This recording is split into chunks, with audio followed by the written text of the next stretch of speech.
Today, I have an incredible guest.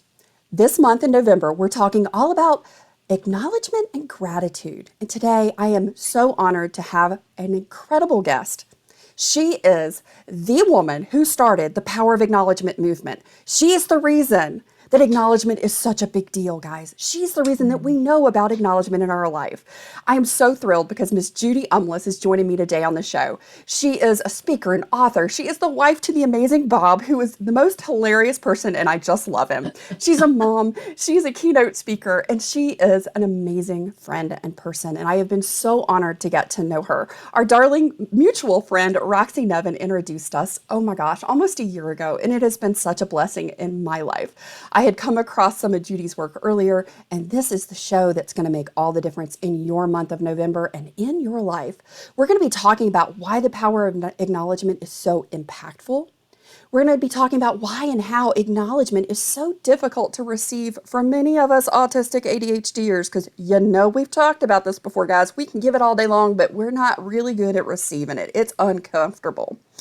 And we're also going to be talking about how you can begin to use and incorporate the power of acknowledgement and some of these principles that Judy teaches and has created in the power of acknowledgement in your life, and especially this month in November. Hi, I'm Carole Jean Whittington, and you're about to experience the new way to thrive in life and relationships as a late identified autistic by unveiling who you are, what you love, creating balance, and being the leader and creator of your best life. Get ready, because this is where we go against the mainstream. We say no to outdated society norms, and we say yes to who we are in order to create a joy-filled, balanced, and more neurodistinct world. Welcome to Mind Your Autistic Brain. Welcome to the show, Judy. I'm so thrilled and delighted to be here, Carole Jean. It's really an honor. And I have learned so much from you and from, thank you, Roxy Nevin also, because this is a world I did not know. I mean, everybody knows about it. Everybody knows of it. But when Roxy came forth and told me about being autistic, to me, it was just like, well, all right, I'm a type 1 diabetic. You're autistic. People have their stuff. But she said that I was the first person at work in her public life that she had ever told this to. And I was so honored to be that person.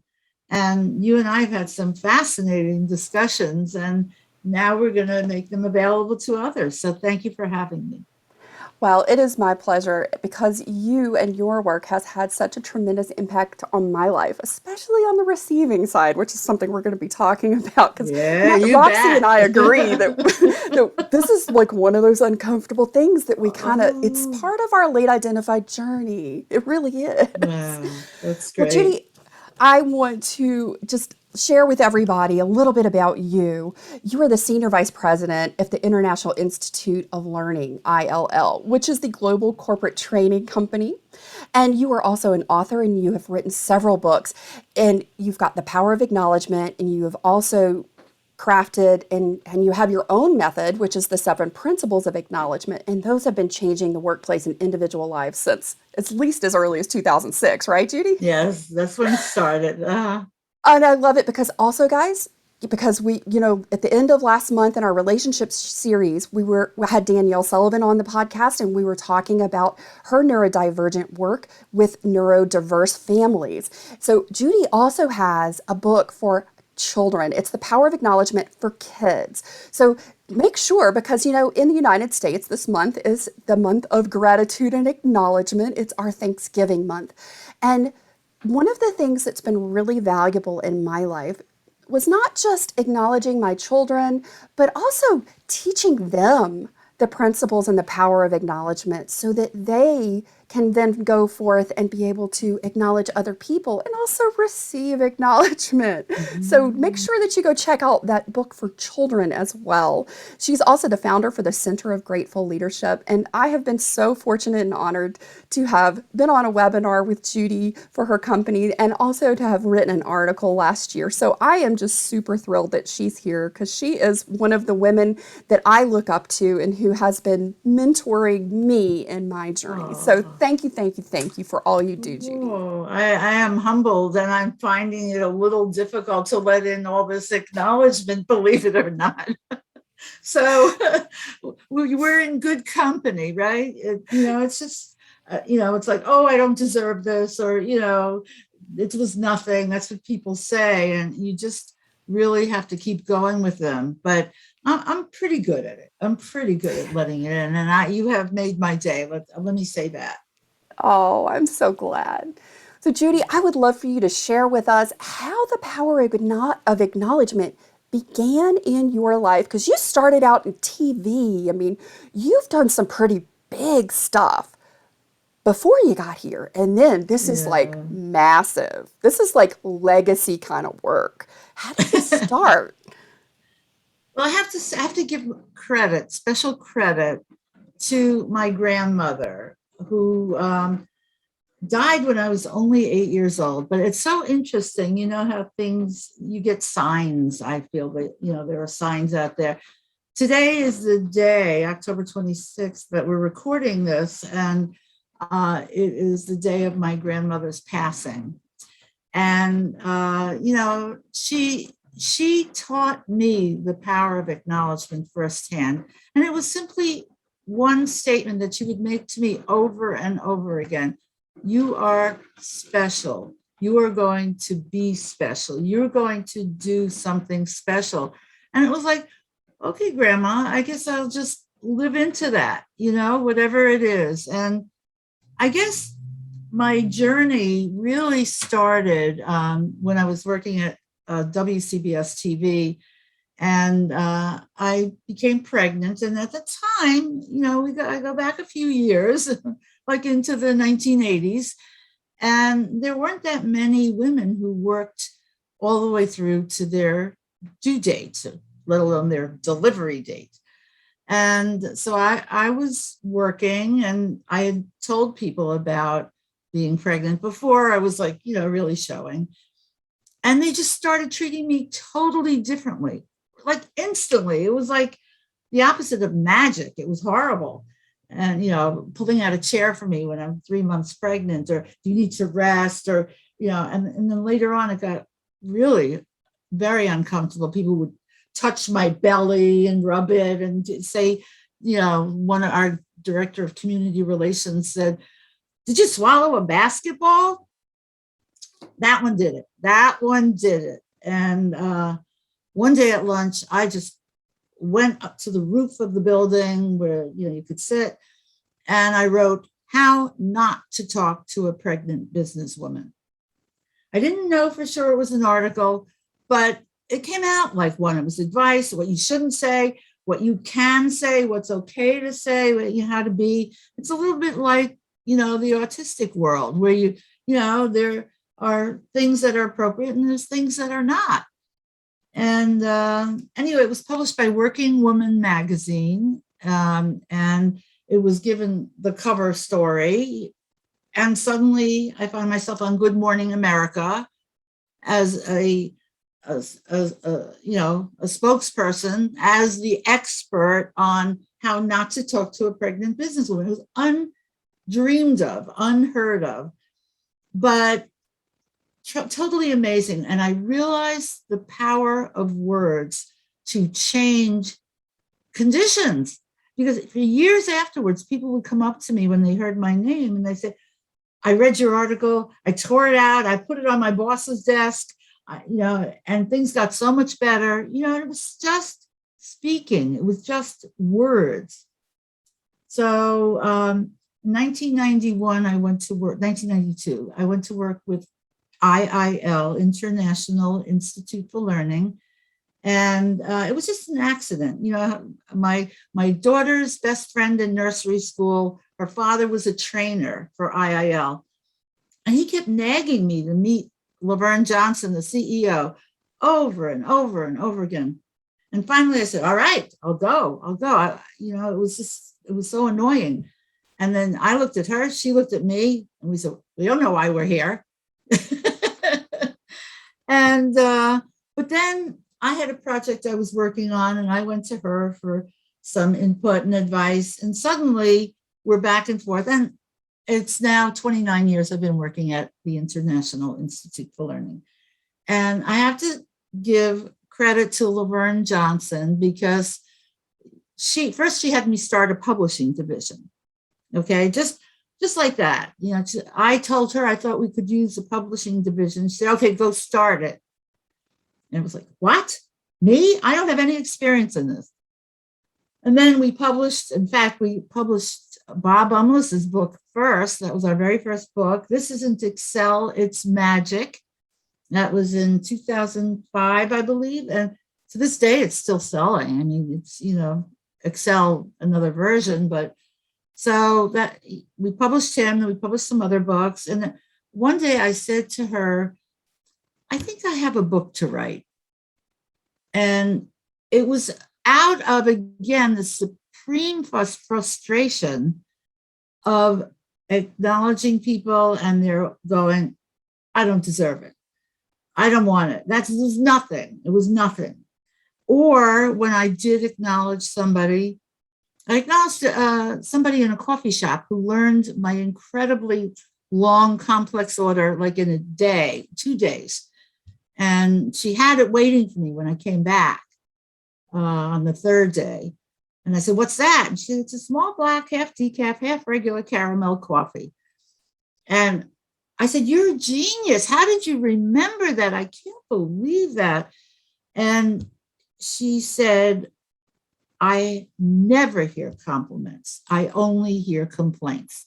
And that was the equivalent of did you swallow a basketball in pregnant businesswoman days. This was, I have to change this. So I said to Laverne, there's something that really needs changing. And I think I have to write a book about it. She said, what is it? What's it called? And I didn't know, just like out of the blue, I said, I think it's called The Power of Acknowledgment. She said, write it. We'll publish it. IIL will publish it. And that's what happened. And that's, it was an amazing journey. And then the minute it was published, they sent me to Trinidad. It was a little safe, if I really bombed there as a trainer. Not too many people would have heard about it then, but I did well. And then suddenly I'm off training leaders around the world. And I have, where's my little book? Yeah, I have this little book. I once got an email from a principal of a school in Nigeria thanking me for writing this book. She said, I'm the 6th stop this book has made. And she had all the people who had read it beforehand. Oh, how great. And she said, I have changed all my teaching methods because of this book. Yep. So I didn't know what I was doing, but it was like, a magic pill or bullet or something. And it's your zone of genius, Judy. No, it's not. Yes, it is. It's my, it's my grandma telling me I had to do something special. And it's seeing the want and the need and the urgency of doing it. I honestly, I'm not a genius. I will tell you that. I am not. And I probably shouldn't tell this, but I had the feeling this weekend that I have my namesake now. I'm not allowed to name her. Oh no, it's a relative of mine. I am not allowed, and she's little, and I'm not allowed. I would never be allowed to do that. But she is such a brilliant writer. She might qualify for your title. Genius. But I'm happy. I am a great storyteller. I will tell you that. I mean, I can go on and on. You have to interrupt me, but anyway, so No, how did I such a get into the blessing. power of acknowledgement? That's pieces of it. I love that. And you tell us, you relate that story in your book, The Power of Acknowledgement. And recently I went back and read it again because I Thank always you. feel like one of the really wonderful things about a book and a work like yours is that it hits home and it lands a little differently in each season of our lives. Oh, I love It's that. not something that's a one and done. You don't read it once. And I don't reread books, Judy. So let me just tell you, you're probably the only, like the third book in my entire life, and I'm 47, I've ever reread more than once. Wow. I'm so honored. I'm so The, honored. but the reason is there is so much value, there's so much truth, there's so much empowerment of the individual and relationships in what you teach in the power of acknowledgement. Because one of the greatest misunderstandings about neurodistinct people, autistic ADHDers, and the whole lot of us that fall onto that neurodistinct segment of the population, is that we lack empathy, we lack connection, we lack a desire for connection, we lack skills and abilities for connection, all of this stuff that is not true. Mm. What is different is that we perceive and communicate in a very unique way. And the way that we learn isn't the same way that the neurotypical population learns communication, connection, relationship.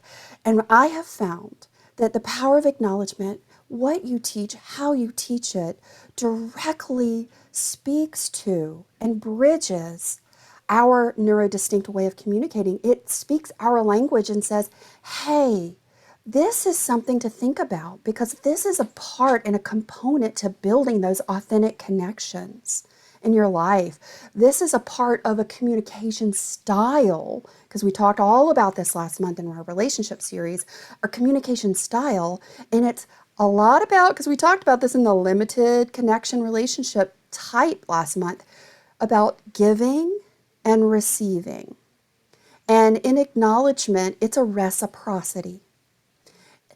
And so often, and early in our late identified autistic journeys in particular, one of the things that I noticed for myself, what I have learned and been relayed to me by hundreds of my clients around the world in coaching sessions, is that it's one of the hardest things because you've gone through your whole life and you've learned to make yourself small. You've learned to copy or mimic what other people are doing because it keeps you safe. Because, when you're little and you do some certain things, people are like, why'd you do that? That's weird. That doesn't make sense to me. Mm. Why are you doing that? And you get some of this negative or even hurtful feedback about who you are, and your identity is formed there. And so you learn you're supposed to be nice, especially for us female. It's like, yes, ma'am, no, ma'am, thank you, please. You're supposed to be the people pleaser. And we know how that happens in relationships. You get into that listener Mm. mode and that people pleaser mode. And it doesn't allow you to not just listen, but it doesn't allow the space for you to share your authentic feelings and emotions and your thoughts and desires to create those authentic connections because you're trying to stay safe. And Mm. one of the biggest areas that's impacted is our reception of acknowledgement, but sometimes it's also just becoming aware of acknowledging others, because often we get very caught in our heads. We get pulled down into that quadrant of thinking and overthinking, and we get stuck in that thinking and in our head about things and not really being aware of what's going on around us or what other people are doing.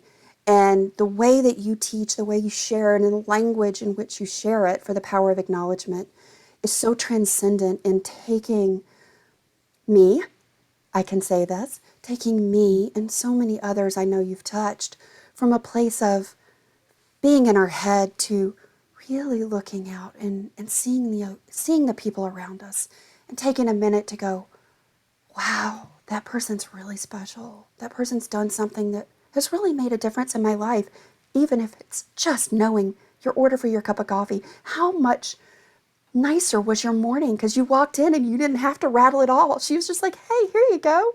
Yeah, yeah, that's amazing. And, I was not aware of this being an issue, the difficulty in receiving. I mean, I sometimes have to chase people around a room to catch them, to acknowledge them.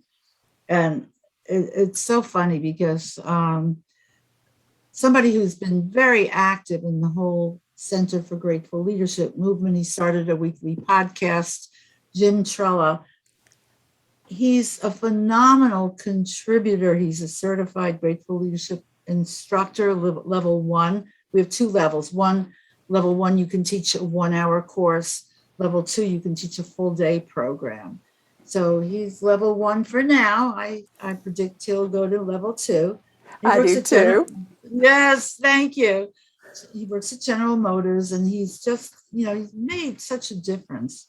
But, oh my gosh, to acknowledge him, we've had knockdown, drag out battles because I'm trying to gently tell him, you have a block, you have a barrier. No. And eventually, I've been able to get through.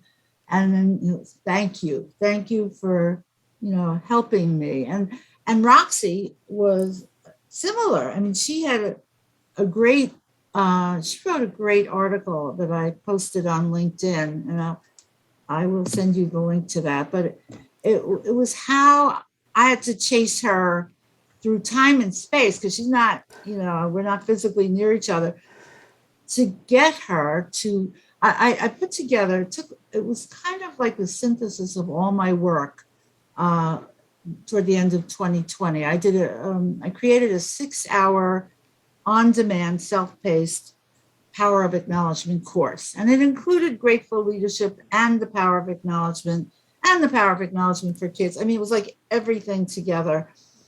And she had made me so aware of, people who are autistic and their special needs, that I put in a whole segment in the course about it. And I told her, she usually listens to my podcasts and my,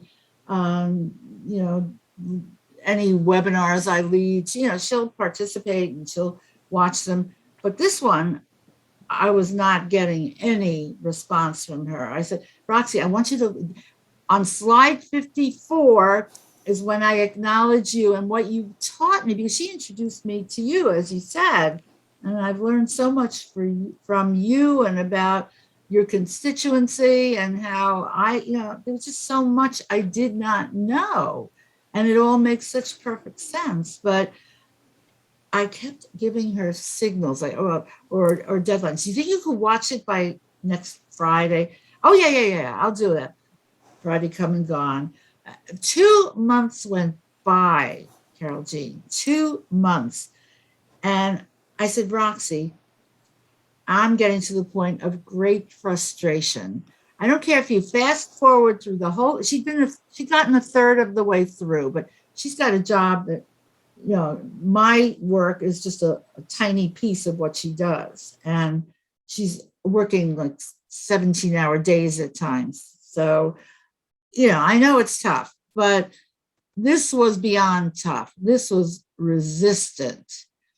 And so I said, I don't care if you fast forward, go to whatever timing it was, 2 hours and 37 seconds in, and watch just that piece of it.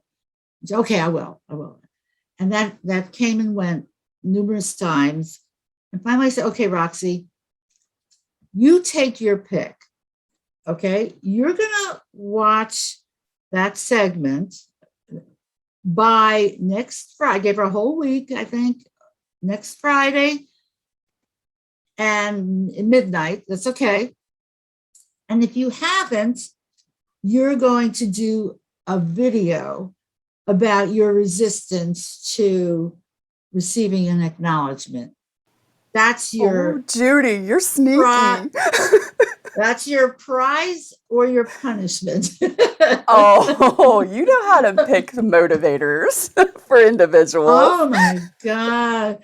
And that was what she hates. doing a video. I Roxy, know.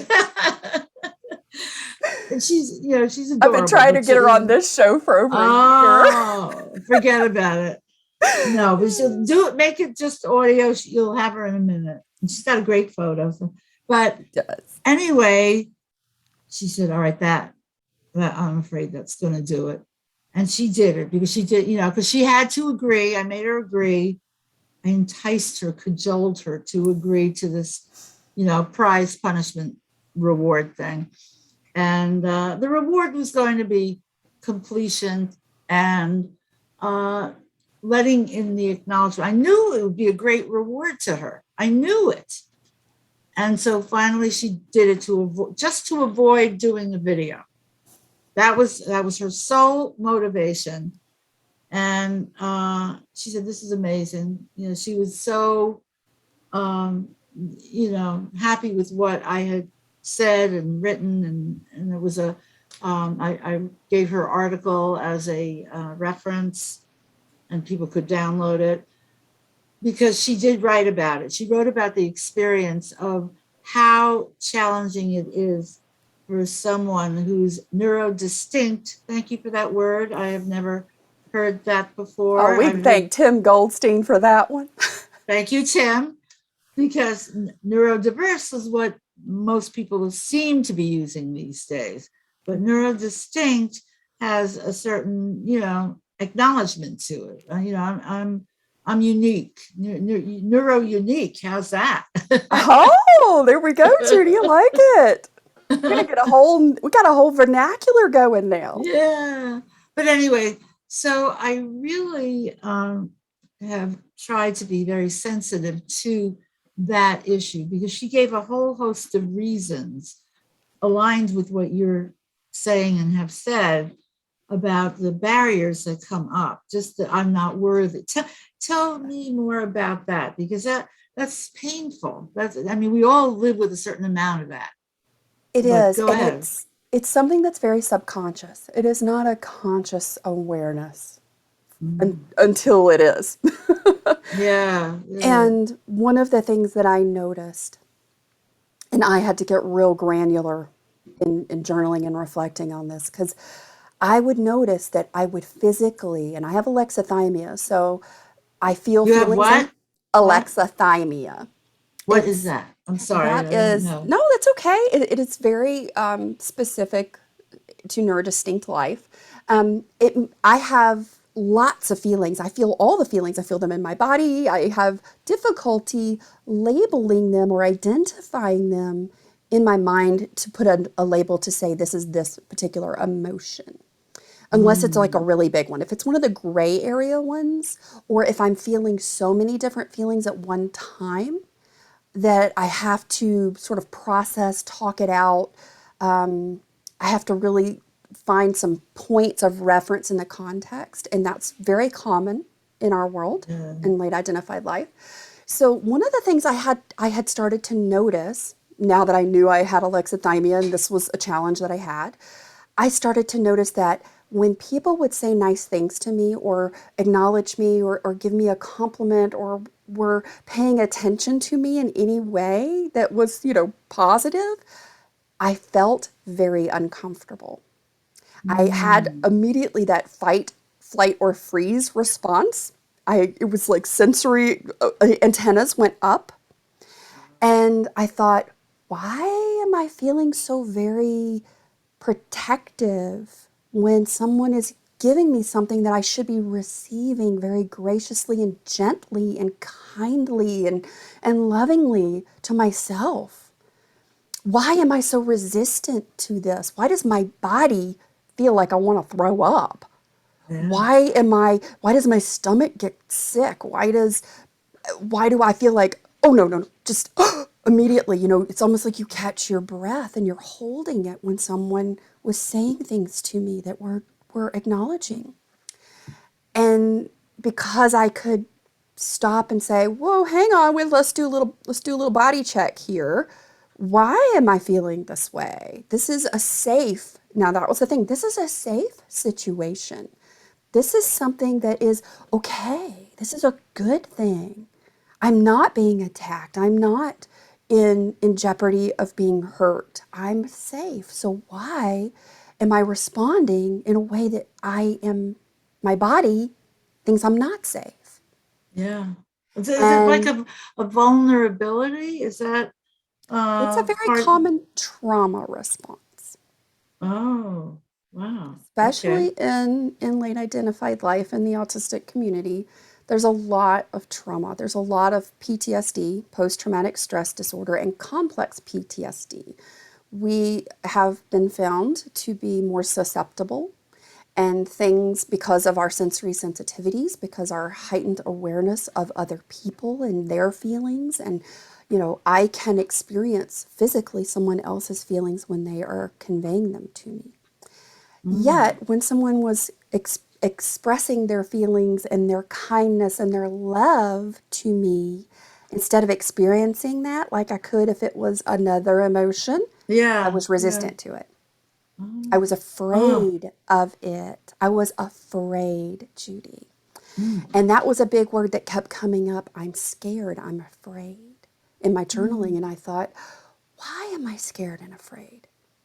This is when you start getting real granular with all your things, Yeah, right? yeah. And in that, I realized that I didn't feel that I was worthy. I didn't feel Mm. I was good enough. I didn't feel like someone should take time to acknowledge me, that I wasn't worthy of their time and their love and their kindness. But I could give it all day long. Mm. Oh, fascinating. And And, when I knew, go sorry, go ahead. ahead. I And was when just I going to knew say, that, over to you, Carole Jean. You take it and then I'll pick up. okay. Oh, I love this. I love this so much. When, but when I became aware of that was really the underlying driving force of Mm. why I was physically feeling these things. I was able to really dig into that, and that allowed me to heal some old hurts. That Oh, allowed me to let go of those festering wounds that had been there that I wasn't aware of, that had been silently permeating every other layer of my life. And when I was able to do that, I did a video a couple months ago. I was able to, for the first time, and this is very recent, I was able to receive acknowledgement. And that has a great deal to do with this awareness that you brought to me through the power of oh, acknowledgement and reception. And I did a whole video because I had had people from all over the world in my community send me gifts, send me these beautiful letters of thanks and gratitude oh, and acknowledgement. And normally I would have been really embarrassed and ashamed almost. But for the first time in my life, I got all of these and they showed up in like a 2 day window. It was just like an abundance of blessing and acknowledgement. And I was so overjoyed. I received every bit of it. And it was such a good feeling to finally be able to receive in that way that I did a whole video on it because it oh, was that I big of must a see deal. that. You have to share that with me. I will. It was And that maybe big I'll of a share it deal. on our website. But it That's has to awesome. do with what you teach, making such an impact Oh, in my life. And I've then been able to take that and the work that you do, and I hopefully am impacting other lives.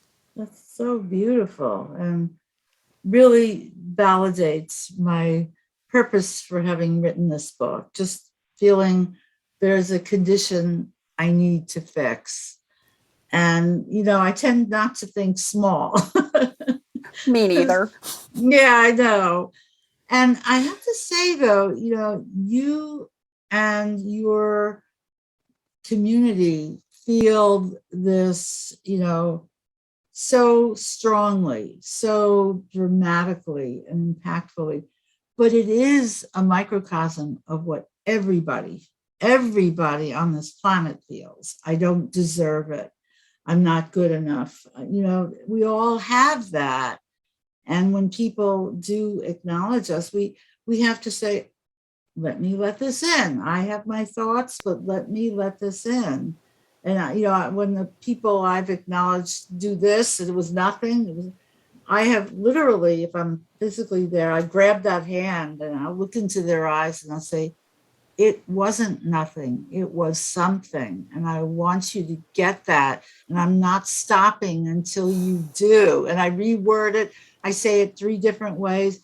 And usually it's the tears start coming down people's cheeks at that point, because one woman, we had one of these. She went with her daughter who had special learning needs. She went with her in 7th grade on a class trip to Washington, D.C. for 3 days. And she was like a class parent. And, she did that so that her daughter could be attended to if needed. And also just, to help out. And I had said to her, you are such an amazing mother. It was nothing. It was nothing.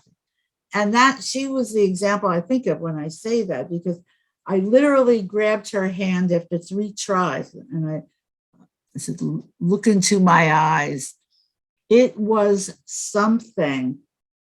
And she started to sob. The tears came down. She said, Judy, you're better than my therapist. My therapist has been trying to break down this cement wall I have around myself to letting acknowledgement in, letting, good things in. And you did it. And I want to thank you. And it was like, oh, I knew there was a reason. I knew there was a reason why I was driven to get through to her. And that we all build cement walls around ourselves in certain areas or around our whole self. And, in your case, in the case of many, I'm sure, in your community, that's a major issue for the world at large. It's there, but it may not be so visible, so, dramatic. Well, and then also we have to take in cultural differences. My Sure. friend Callum is just, I love it. He and I had a brilliant conversation yesterday. He's a really good friend. And, he said, I live in the United Kingdom. We are taught like humility and to be humble and Yes. self-deprecation. Yeah. And so, acknowledgement, and he and I were sort of doing some acknowledgement things with one another yesterday. He was very generous and had shared a post that included me and was acknowledging my work. And I was thanking him for it.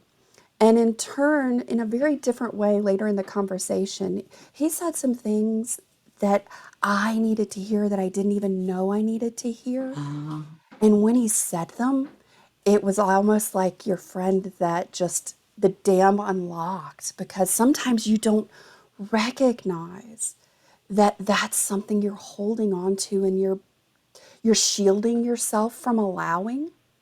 yeah. And when you do open up, it's just like you just release this physical stress that you've been Yeah. holding on Yeah. to.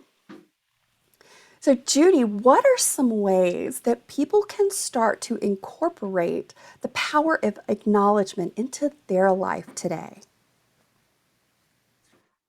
Every way. I mean, there are unlimited opportunities every single day to acknowledge someone, and whether it's somebody by email, a colleague, or it's your child, or it's, someone in the supermarket who's just been very efficient in getting you through.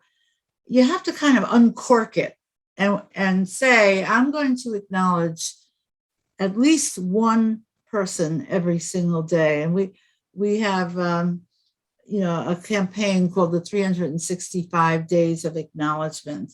And we started it last November during Gratitude Month. And so we're getting toward the end of that. And I do it very naturally because I'm always so aware of the good things that people do. And I can be obsessive about it. I really can. There's a guy in the mall near my house who put a whole new backing on my phone because I had smashed and crashed it, and he had a machine, but he did it so meticulously and consciously and carefully. I mean, it's now perfect. It's like, brand new, and you should have Wow. seen it. And I didn't properly acknowledge him. I know that. And sometimes I make myself miserable because I know I'm going to have to go back to that mall, find Rich, and tell him the difference he made in my life, because I was, it was always in danger of falling apart. And I live on my phone, unfortunately, like many of us do.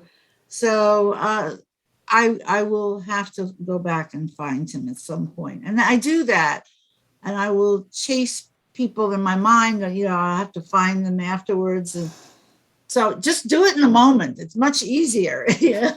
I love that. So, what I'm hearing you say, and this is how I teach your wonderful power of Aw, acknowledgement to people that I coach, I say, it's about your level of awareness. So, yes. with intention every day, start to observe, be the observer, and look for places where people are making an impact and a difference, and they're blessing your life. They're making your life easy. And like you said, it's the little things. Because, those big things are really easy to recognize, but it's those subtle, small things that really impact the quality of our life, that impact our relationship, that impact our daily experience. And in that moment, because I'm like you, I'm like, why didn't I say something? And sometimes, you're holding on to it. And it's like, oh, they don't want to hear it. And you do all this internal monologue and talk yourself out of it. And then you regret it. And, Yeah. there's this whole thing. But honestly, I what I'm hearing you say is start with just observing, start with being aware, identify at least one person every day in your life that's doing something that's making a difference, and just acknowledge them, because that's what we all want as humans. We have a need to be acknowledged, to be seen, to be heard, to know that our existence matters and has impacted someone in some way. All Yeah. of us, no matter our neurotype, have that desire. And the power of acknowledgement is such a beautiful way to start bridging and connecting authentically with others. What would And you say would be another one? I you go right to this, the grateful leadership 5 C's of acknowledgement. And it starts with just what you said. The first C is for consciousness, and being aware of the acknowledgments that are already in your mind. And I mean, I've had people in my courses, in the middle of courses, jump up out of their seats and saying things like, I'll be right back. I have to go acknowledge my boss right now. And I cannot get them to wait. I can't, like, they've had that acknowledgement in their hearts, yes, in their heads, but their hearts. And they must go give it right then and there. I don't even try to stop them anymore. There is an That's urgency. yeah. I mean, I was at Volvo. I was doing training of 21 leaders, and I don't know, maybe an hour into the course, somebody starts frantically waving his hand. And I said, "Yes, what is it? What is it?" He said, I have to acknowledge Jeanette, our receptionist of 50 years. I have to do it right now because she's amazing. And she goes on and on about how amazing she was. And I think she's going to retire soon. And I have to do it right now. And then everybody got out of it. I got to go and acknowledge Jeanette too. And it was hysterical. But I let him go and speak for all of them. And he came back in tears. He said, she had no idea the difference she had made in her career. And yes, she was just about to retire. And that's in my book, in the Grateful Leadership book. So, yes, being conscious and aware, and then just saying the second C is for choice in the 5 C's of acknowledgement, yes or no. And I say just automatically say yes, I will do it, because you have it there. I'll do it now. I'm not going to wait, because there's no expiration date on an acknowledgement. That's something I maintain. But if you don't deliver it when you become aware of it and conscious of it, it's somewhere in there. It's like niggling at you. There's something incomplete in your life. So I say, just do it. And people do funny things with this message. I was once delivering a keynote address in San Diego to 1,000 people. And somebody just got out of her seat, ran up to the stage and gave me a hug. And she said, I just had to do that. Bye. And she left. I love it. And I think that that's such a great one, yes or no, but I think I would incorporate the very popular improv statement, yes and. Yes, and if I share this now, what's the impact I'm going to have on this person's life, I and how like will that that. impact me? I like that a lot. Yes, and very, very nice. Because we're not guaranteed the next second of life. We're not guaranteed Yeah. tomorrow. Yeah, That never know. person is not guaranteed that they'll be there if you decide to go back. So when you're in that moment, for me, that's what I started to do. Yes, and how will this Love it. make a Love it. difference? Love it. We should do something together on that. That's a little blog post or something. Very nice. And in our conversation before the recording, we had spoken about, what difference, what's some of the really great differences in acknowledgement has made. And I was thinking I know of 3 stories, true stories, where acknowledgement saved a life, literally saved a life, and documented. So you just never know the impact of what you're going to say, and maybe, I don't want to bother them. It's not convenient to do it right now, but I say do it right now. I And do too. I say there's always an yeah, urgency and an immediacy because each one of us, we're not guaranteed that next second of life. And what no. is it that we could acknowledge that someone has made an impact in our life? And also allowing the reception, the receiving of acknowledgement from others, Oh, because that changes our life. Because those powerful acknowledgments have saved my life. And if I can ever oh. pass that on to another person, I always do it because if everything we do is based in kindness and gentleness and patience and understanding, not just for other people, but for ourselves, that's where this amazing connection happens. And it starts with the power of Beautiful. acknowledgement. Beautiful. Absolutely. Judy, this season I want to wrap up each one of my shows in this segment with asking my guests to share what you are most grateful for this Thanksgiving season. Oh, that's lovely. Um, wow. Can I have part A, B, C, D, and E? What's the first thing that came to mind? Family, absolutely family. And just thinking about them moves me because they're all so special, and we've had many challenges in our lives as a family, but they're all amazing, each and every one of them, and I'm so grateful for family. So that's definitely number one. But related to that is my ability to do this work. And oh, by the way, family includes my amazing husband, Bob. So I didn't want to leave him out. It's not just, the blood relatives. He is the Um, love letter writer extraordinaire, y'all. He writes her a love yeah, letter every week. yes, for I think it's 14 years. And Oh, yeah, he is amazing. Really, really amazing. I'm very grateful to have him. But, right in keeping with that is, finding my calling, my voice with this work has just, allowed me the great honor of making a difference. And as I pass it on to people like you, and I would love to see you teaching this work. We should talk about that separately, because it really resonates with you, I know, and you're making a huge difference with people in your world and your community. So, but anyway, that's an offline discussion. But yeah, I know I cheated. I gave you 2 things, but That's okay.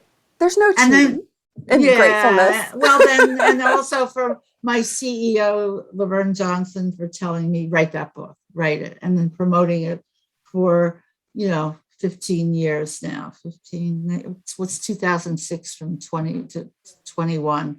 Math is not my strong suit. 15 years, I think. Yeah. Your strong suit is so strong in other areas. It's all right. I'm forgiven. Thank you so much for being here. I am grateful for you. I am grateful for the amazing impact that you've had in my life, in all the ways that all the sandpaper people in your life that told you all the things that just made you write that article because it was just aggravating as all get out. I am thankful for those sandpaper people. I love that expression. They allowed the opportunity to be there for you to be leading the power of acknowledgement and changing the world, not just for me, but for thousands of other people around the world. Judy, I am thankful for you. And I am thankful for you, for your embracing this work and taking it into your community. And I'm grateful that you have people listening to you. You have a wonderful audience. And thanks to each one of them. Thanks so much, guys. Join me next week. I have my friend Sam Huber going to be joining us, and we're going to be talking about all the gratitude, all the acknowledgement, all the wonderful things about being a dad who's neurodistinct, and how you navigate all the things that come with marriage and family and all the beautiful blessings, because he has a brand new baby on the way. He's got his beautiful son, Sky, and we're going to be talking about all those wonderful things with Sam next week. So be sure you tune in. See you soon. If you are someone who likes to help people and share what has made a difference in your life, please share this talk show with a friend and on your social media accounts so that you can be the blessing in another late identified autistic's life. Be sure to tag me at Social Autie so I can personally say thank you. And to help keep the talk show ad-free, please consider becoming a one-time or recurring supporter through either Buy Me a Coffee or the Anchor podcast links in the show notes below. I truly appreciate your support. Thank you for being a listener, and thank you for adding your voice to our story.